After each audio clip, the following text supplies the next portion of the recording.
नमस्कार। Times of Swaraj के खास कार्यक्रम बड़ी बहस में आप सबों का स्वागत है और मैं हूं संतोष सिंह। और आज बड़ी बहस का विमर्श कहे तो सिद्धार्थ का वो तबादला नीति है, जिस नीति को लेकर पूरे बिहार में कोहराम मचा हुआ है। हर कोई परेशान है कि आखिर इस तबादला नीति का मतलब, पोस्टिंग नीति का मतलब क्या है। खास करके उन्होंने जो प्रधान शिक्षकों की पोस्टिंग के लिए जो क्राइटेरिया अपनाया है, क्या वो क्राइटेरिया कानून सम्मत है, संविधान सम्मत है? क्या वो उनका ये तरीका हाई कोर्ट और सुप्रीम कोर्ट के जजमेंट को प्रभावित तो नहीं कर रहा है? कई ऐसे सवाल हैं जिन सवालों को लेकर मतलब तबादले के साथ ये बातें चल रही हैं। लेकिन इस बीच ये भी बातें सामने आई कि भाई सिद्धार्थ अगर इस मामले में अगर ये इन चीजों को फॉलो कर रहे हैं तो टीआरई 1 और टीआरई 2 वाले जो शिक्षक हैं उनका जो वो तबादला कर रहे हैं, तो क्या उसमें आरक्षण रोस्टर का वो उस तरीके से पालन कर रहे हैं जिस तरीके से प्रधान शिक्षक के एचएम के पोस्टिंग में वो कर रहे हैं? ये कई ऐसे सवाल हैं और इन सवालों को लेकर हम खास करके एडवोकेट इसके बारे में क्या सोचते हैं, मतलब वकील इसके बारे में क्या सोचते हैं, हाई कोर्ट के वकील क्या सोचते हैं, और क्या वाकई में ये निर्णय कानून सम्मत है या नहीं है। इसके लिए सीधे हम चलेंगे। पटना हाई के वरिष्ठ एडवोकेट हैं नलिन जी से हम जुड़ते हैं। नलिन जी, आपका स्वागत है। नमस्कार। टाइम्स ऑफ स्वराज के दर्शकों को मेरा सादर प्रणाम। और जी संतोष जी, आपने जिस मुद्दा को उठाया है वो काफी ज्वलंत मुद्दा है और अभी पूरे शिक्षक समाज एक लंबे समय से ट्रांसफर को लेके, पोस्टिंग को लेके, नई पोस्टिंग हो रही है टीआरई का, प्रधान शिक्षक का, प्रधान अध्यापक का, उसके अलावा ट्रांसफर, तो ये पूरा शिक्षा व्यवस्था, शिक्षा विभाग उथल पुथल के दौर से गुजर रहा है और शिक्षकों का काफी ध्यान रहता है। विशेषकर आपके न्यूज चैनल के माध्यम से उनको काफी कुछ जानने समझने का मौका मिल रहा है। तो अभी आपके द्वारा जिस ज्वलंत क्वेश्चन को उठाया गया है, तो हमने अभी हाल फिलहाल देखा है, एसीएस सिद्धार्थ जी का भी एक इंटरव्यू देखा है। हालांकि वो इंटरव्यू बड़ा लिमिटेड ढंग से करते हैं, उनका लिमिटेड पत्रकार से रास्ता होता है और उनका क्वेश्चन भी प्रीवियसली फ्रेम्ड रहता है और उनके विभाग के ही अधिकारी है। हाँ, वो आपके जैसे पत्रकार को पता नहीं क्यों नहीं इनवाइट करते हैं, शायद आप चुभता हुआ सवाल पूछ दें, इस कारण से उनको परेशानी होगी। खैर, जो भी हो, तो उनका देख रहे थे, तो उन्होंने जो उसमें अपना लॉजिक दिया, खास करके हेड टीचर का डिस्ट्रिक्ट अलॉटमेंट के संबंध में, निश्चित रूप से वो कॉन्स्टिट्यूशन के आर्टिकल 14-16 को वायलेट करता है। इस पर ऑलरेडी सुप्रीम कोर्ट का जजमेंट है। अब चूंकि आया तो हमारे भी ध्यान में आया, तो हमने थोड़ा खोजबीन किया, तो एक जजमेंट हमें मिला भी इस पर। आलोक कुमार पंडित केस है सुप्रीम कोर्ट का, ऑनरेबल सुप्रीम कोर्ट का। ये 2012 के सुप्रीम कोर्ट केसेज में वॉल्यूम 12 में रिपोर्टेड है। तो रिजर्वेशन का जहां इशू आता है, तो जैसे कि एक हुआ होमोजीनस बेनिफिट, जैसे कि किसी रिजर्वेशन से सीधे सिलेक्शन करना है, सपोज दैट हेड टीचर का ही सिर्फ सिलेक्शन होता तो वो होमोजीनस बेनिफिट मिलता, टीचर सिलेक्टेड कर लिए जाते, वहाँ कोई दिक्कत नहीं था। जो टीचर जनरल कैटेगरी में रिजर्वेशन वाले भी अपने मेरिट के बेसिस पर आ जाते तो वो एक्सेप्टेबल होते, वहाँ कोई दिक्कत नहीं है। लेकिन यहाँ जो है होमोजीनस बेनिफिट नहीं मिल रहा है, यहाँ मल्टीपल बेनिफिट मिल रहा है। मल्टीपल बेनिफिट कैसे मिल रहा है? तो एक तो उनका सिलेक्शन हो रहा है, एक बेनिफिट। दूसरा बेनिफिट कि उनको पोस्टिंग में चॉइस मिलेगा, वो उसके मेरिट के आधार पर मिलेगा। तो सपोज दैट कोई रिजर्व कैटेगरी का कैंडिडेट है, वो फॉर्चुनेटली मेरिटोरियस भी है और वो जनरल कैटेगरी में compete करके अपने मेरिट और अपने ताकत के दम पर वहां आके एग्जिस्ट कर गया। तो अब इनकी जो पॉलिसी है, ये पता नहीं किस कंसेप्ट पर ये पॉलिसी उठा लिए हैं। इनकी पॉलिसी जो है, इस कारण से वो बेचारा जो जनरल कैटेगरी में अपने मेरिट से चला गया, वो पुरस्कृत होना चाहिए, वो पनिशमेंट मिल जा रहा है उसको। पनिशमेंट क्यों? उसको जनरल ट्रीट करके और डिस्ट्रिक्ट एलोकेशन में उसको डिसएडवांटेज मिल जा रहा है, उसको प्रेफरेंस का जिला नहीं मिल पा रहा है, और यदि उसी को यदि उसके कैटेगरी में शिफ्ट कर दिया जाए, तो कैटेगरी में शिफ्ट कर दिया जाए तो उसको पसंद का जिला मिल जाएगा, मिलेगा। तो क्या शिक्षा विभाग अपने ये क्वालिफाइड टीचर से ब्लॉक का ऑप्शन मांग रही है, डिस्ट्रिक्ट का ऑप्शन मांग रही है? क्या कभी मांगा है कि जो लोग जनरल में सिलेक्ट हुए हैं वो अपने कैटेगरी का बेनिफिट चाहते हैं कि नहीं? उनको ये हक है। ये कौन होते हैं कहने वाले कि नहीं हम आपको जनरल ट्रीट करेंगे और नहीं आपको बेनिफिट देंगे आपके कैटेगरी का? वो उनका हक है। उस हक को यदि शिक्षा विभाग हकमारी कर रही है तो कहीं से सही नहीं है। आपको इसका हम एक उदाहरण भी देंगे। बीपीएससी से 2014 में वैकेंसी आई असिस्टेंट प्रोफेसर्स की, 2014 में आई और 18 में कंप्लीट हुआ। उसमें बहुत सारे ऐसे कैंडिडेट्स थे जो कि क्वालिफाई कर गए जनरल में मिल क्वालिफाई किए। तो उसके बाद क्या हुआ कि उन लोगों ने अपना जनरल का बेनिफिट नहीं लिया। क्यों? क्योंकि वहां भी उन लोगों से लिया गया था प्रेफरेंस यूनिवर्सिटी, मतलब आप यदि सिलेक्टेड होते हैं तो किस यूनिवर्सिटी में ज्वाइन करना चाहते हैं, तो उन लोगों ने अपना प्रेफरेंस दे रखा था। लेकिन जैसे वो अपने कैटेगरी में शिफ्ट करते हैं तो उनको प्रेफरेंस का यूनिवर्सिटी मिल जाता था, और यदि जनरल ट्रीट होते थे तो वो कहीं और चले जाते थे। तो ऐसा हुआ, खुद इस बीपीएससी के द्वारा किया गया कि उनको कैटेगरी में ट्रीट करके और दिया गया। एक अभी उस तरह का केस हम जयश्री केस कर रहे हैं, जिसमें कि ऑनरेबल हाई कोर्ट के डिवीजन बेंच से नोटिस इशू हुआ है, और हम एक ऐसे ही कैंडिडेट को रिप्रेजेंट कर रहे हैं कि उनको कैटेगरी में जनरल वो थी, जनरल में गई मेरिट पर, लेकिन वो शिफ्ट कर गई अपने कैटेगरी में, जिस कारण से उनको उनका मनपसंद प्रेफरेंस का यूनिवर्सिटी मिल गया। अब वो अपना यूनिवर्सिटी डिफेंड करने के लिए हम कोर्ट में उनको रिप्रेजेंट कर रहे हैं। तो यहाँ उस पर एक हमारे संज्ञान में एक जजमेंट भी आया। ये जजमेंट जिसका भी हम थोड़ी देर पहले जिक्र किए थे, ये आलोक कुमार पंडित केस का है। ये जजमेंट ये देखा जाइए, ये ऑनरेबल सुप्रीम कोर्ट का है, रिपोर्टेड जजमेंट है।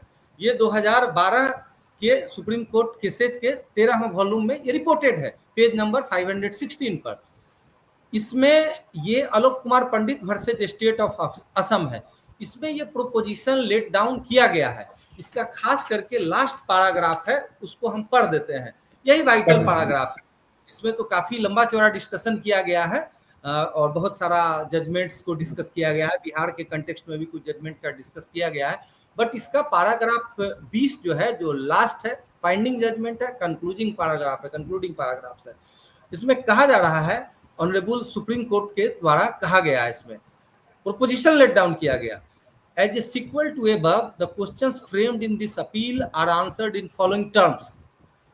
Number 1, a reserved category candidate who is adjusted more meritorious than open category candidate is entitled to choose the particular service, cadre, post as per his choice preference, and he cannot be compelled to accept appointment to an inferior post, leaving the more important service, cadre, post in reserved category for a less meritorious candidate of that category.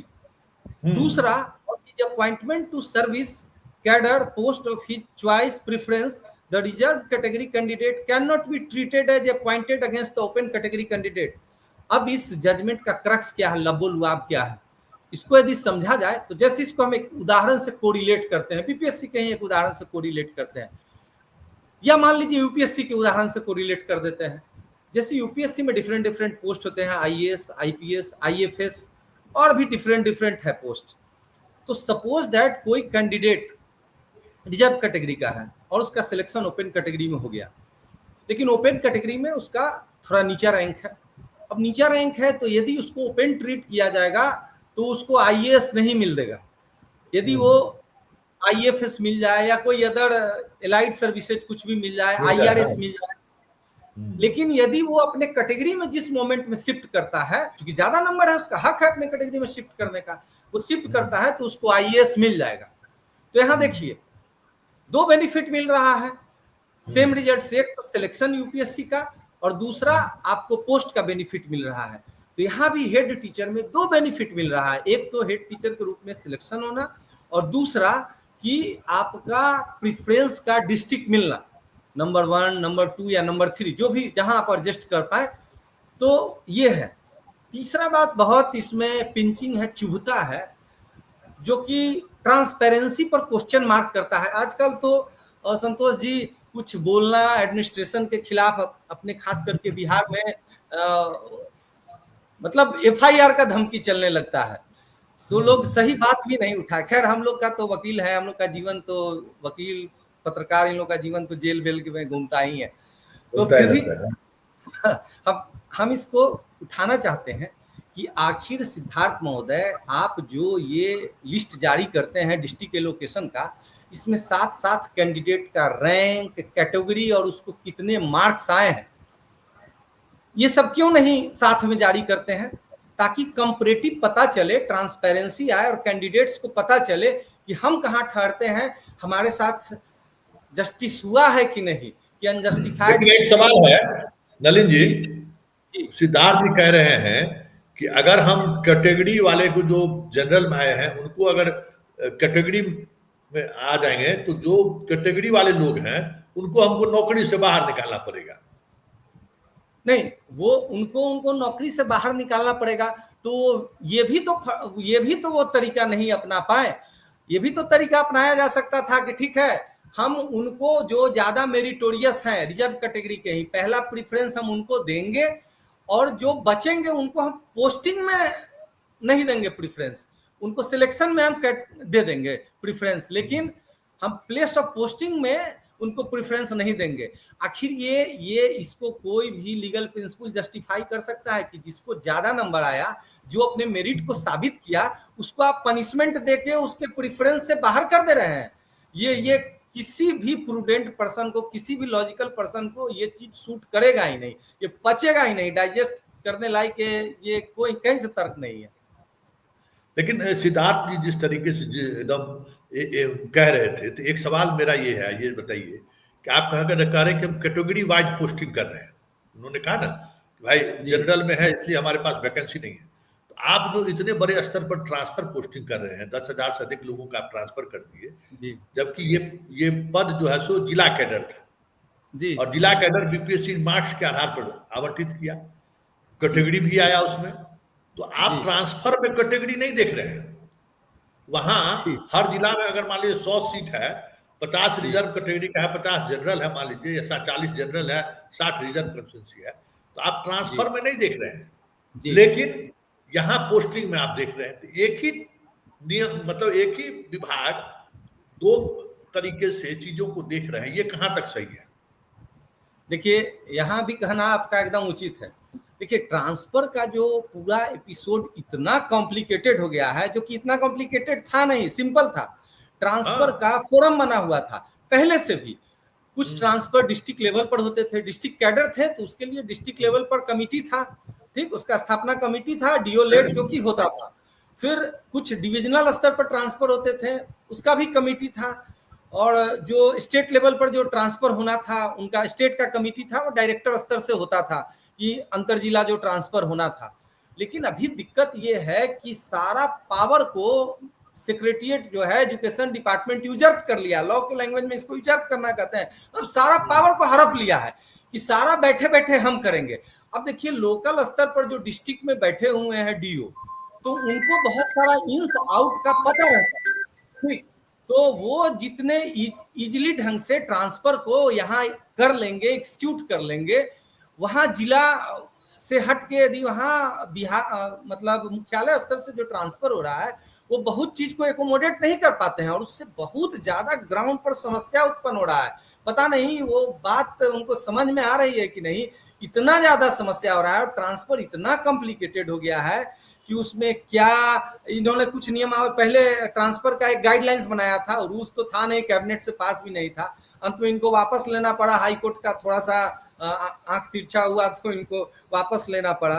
तो कहने का मतलब ये किस manner में काम कर रहे हैं, ऑलरेडी रूल्स फ्रेम है, ट्रांसफर कौन करेगा, इनका जो अध्यापक नियमावली जो है, जो अध्यापक नियमावली बीपीएससी टीचर के लिए बना हुआ है, उसमें क्या है, उसमें है कि अंतर जिला ट्रांसफर डायरेक्टर प्राइमरी करेंगे, प्राइमरी वाले टीचर का, और सेकेंडरी हायर सेकेंडरी वाले का करेंगे, डायरेक्टर सेकेंडरी करेंगे। उस पावर को लेके ही बैठ गए हैं। अब वहां से जो काम स्मूथली इजीली हो जाना चाहिए था, कुछ काम उनमें बट जाता, कुछ काम उनमें हो, डिवीजन ऑफ लेबर हो जाता और बहुत आसानी से ये काम हो जाता, वो नहीं हो रहा है। उसके अलावा जिला में बहुत सारा ट्रांसफर तो जिला को मिल जाता, क्योंकि बहुत सारा अच्छा दूरी के आधार पर लोग जिला के अंदर है ट्रांसफर चाह रहे थे, वो कितना आसानी से डीओ कर देते। ये अपना उसका मॉनिटरिंग करते, जहां कोई कंप्लेन आएगा तो हम कार्रवाई करेंगे या कुछ आप मॉनिटरिंग करते। लेकिन ये कौन तरीका हुआ कि हम सारा लेके बैठ जाएंगे और इस सॉफ्टवेयर से करेंगे। इनका सॉफ्टवेयर का कहानी तो ही 5-6 साल से चल रहा था, तो पता नहीं क्या है सॉफ्टवेयर, कितना टेक्निकली साउंड है, कभी करप्ट कर जाता है, कभी क्या होता है, वो एक अलग अच्छा विषय नलिन है। जी, चलते चलते एक आखिरी सवाल, इनका निर्णय कहीं भी लीगली स्टैंड करेगा क्या? नहीं, ये बात जान लीजिए, यदि कोई ऐसा कैंडिडेट उठा जो कि रिजर्व कैटेगरी का है और वो जनरल में क्वालिफाई किया है और उसका तीनों चॉइस में से कोई भी नहीं मिला है जनरल ट्रीट करने के कारण, यदि वो कोर्ट में इस ग्राउंड पर चैलेंज कर दिया कि 2 बेनिफिट मिल रहा है, एक बेनिफिट सिलेक्शन का है और दूसरा बेनिफिट प्लेस ऑफ पोस्टिंग का है, लेकिन प्लेस ऑफ पोस्टिंग में हमको इनके डिस्क्रिमिनेटरी पॉलिसी के कारण हमको डिसएडवांटेज पोजीशन पर हम जा रहे हैं, मेरिटोरियस होने के बावजूद, अपना मेरिट साबित करने के बावजूद इनको दिक्कत होगा निश्चित रूप से। मेरा पूर्ण विश्वास है ऑनरेबल हाई कोर्ट इनके इस पॉलिसी को या इनका ये डिस्ट्रिक्ट अलॉटमेंट लिस्ट है इसको क्वेश्चन कर देगा, स्ट्रक डाउन कर देगा, कहीं कोई उपाय नहीं बचेगा। चलिए बहुत थैंक बहुत यू, धन्यवाद, नमस्कार। तो ये हमारे साथ नलिन जी थे, पटना हाई कोर्ट के एडवोकेट हैं। सुप्रीम कोर्ट के जजमेंट, एक जजमेंट के आधार, उसके अलावा इलाहाबाद हाई कोर्ट का भी कई जजमेंट है, पटना हाई कोर्ट का भी जजमेंट। अब देखना दिलचस्प होगा कि सिद्धार्थ जी कह रहे थे कि अगर आपके पास कोई जानकारी हो तो आप हमसे जरूर शेयर करें। तो ये जो जिस जजमेंट की चर्चा हुई है वो जजमेंट का एक बार फिर से वो मूल्यांकन करेंगे, क्योंकि अगर हम जनरल कैटेगरी में अपने मार्क्स के आधार पर, अपने प्रतिभा के आधार पर अगर हम सेलेक्ट हो जा रहे हैं तो सेलेक्ट हम हो गए, लेकिन इसका हमें नुकसान हो रहा है तो फिर तो जिम्मेवारी किसी की तय होगी ना। चलिए इस बहस को यहीं खत्म करते हैं, फिर किसी मुद्दों में से हमारी आपकी मुलाकात होगी। फिलहाल इजाजत दीजिए, नमस्कार।